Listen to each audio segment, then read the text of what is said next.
It's traditionally been the white dove that symbolizes peace. But in a region devastated by conflict, there's a different bird that's bringing people together. Owls for peace.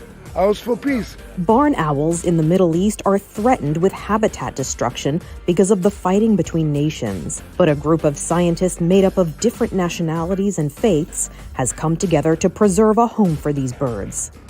We use science to bring people together. Together, they've built and placed thousands of nesting boxes across the region in Jordan, Palestinian territory, and Israel. The owls play an important role in farming, clearing fields of rodents so farmers don't have to use pesticides. Now they're serving another purpose by showing how people can come together for a greater good. For Inside Edition Digital, I'm Mara Montalbano.